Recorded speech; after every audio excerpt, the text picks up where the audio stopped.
Dans cette vidéo, nous allons parler des principes de conservation lors des transformations chimiques.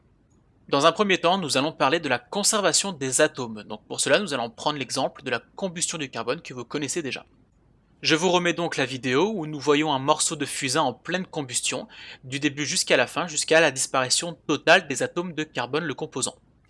Donc je vous redonne également l'équation de la réaction, donc avec les symboles et les formules chimiques, ça donne C plus O2 donne CO2, d'accord, donc du carbone plus du dioxygène donne du dioxyde de carbone. Voici la représentation sous forme modèle moléculaire, tel que vous devez savoir l'écrire. Et en dessous, je vous rajoute un tableau récapitulatif, c'est-à-dire que on va faire un tableau à deux colonnes dans lequel nous allons placer les réactifs et les produits. Donc les réactifs, eux, vont se trouver à gauche de la flèche de l'équation de réaction, et les produits vont donc se trouver à droite. Nous allons donc faire un inventaire de toutes les espèces chimiques présentes. Donc nous allons les identifier et les dénombrer. Commençons par l'élément carbone. Donc regardons dans les réactifs, il n'y en a qu'un seul. Regardez, il est issu du symbole C que nous avons ici, donc au début de la réaction.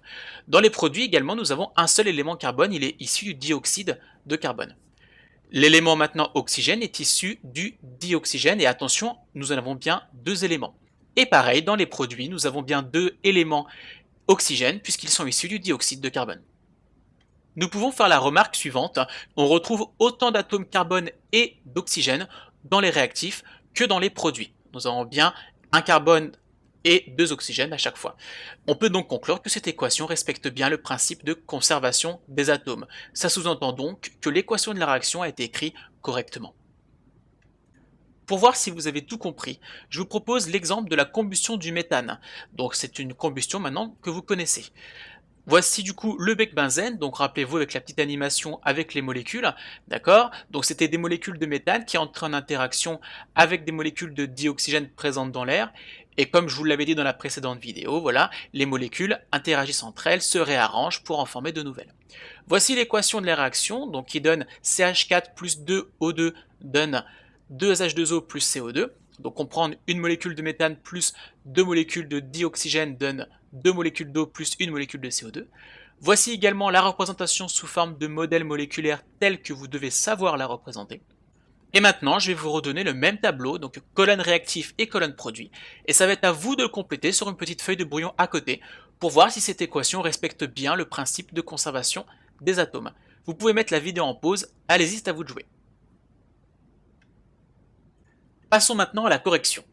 Nous allons dans un premier temps regarder les éléments carbone. Donc dans les réactifs, l'élément carbone est uniquement issu de la molécule de CH4. Donc nous en avons un. Dans les produits, c'est pareil, sauf qu'il est issu de la molécule de dioxyde de carbone. Nous en avons un également. L'élément hydrogène est issu, pareil, uniquement de la molécule de méthane. Attention, nous en avons 4.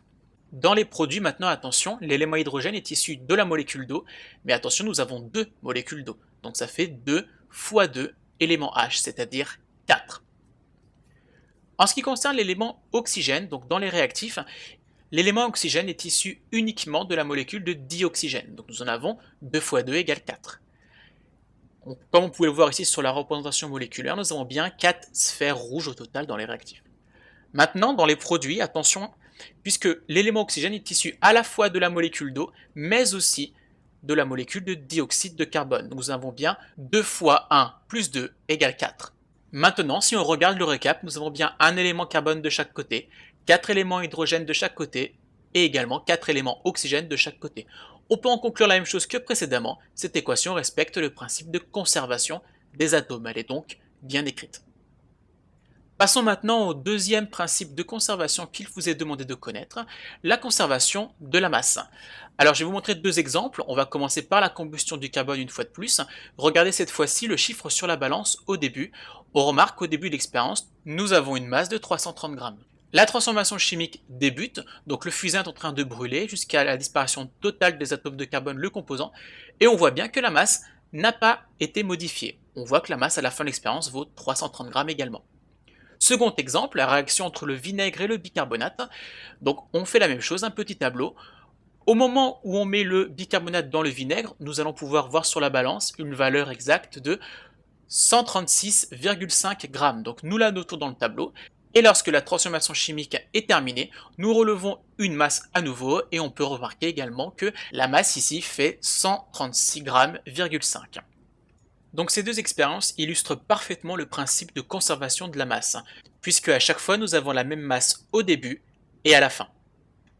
Pour résumer cette vidéo, nous allons pouvoir dire deux choses. Au cours d'une transformation chimique, il y a conservation des atomes, c'est-à-dire qu'il y a autant d'atomes de même nature dans les réactifs que dans les produits. Et nous allons pouvoir dire également qu'au cours d'une transformation chimique, il y a conservation de la masse, c'est-à-dire que la masse totale de tous les réactifs est égale à la masse totale de tous les produits. On peut noter M réactif égale M produit.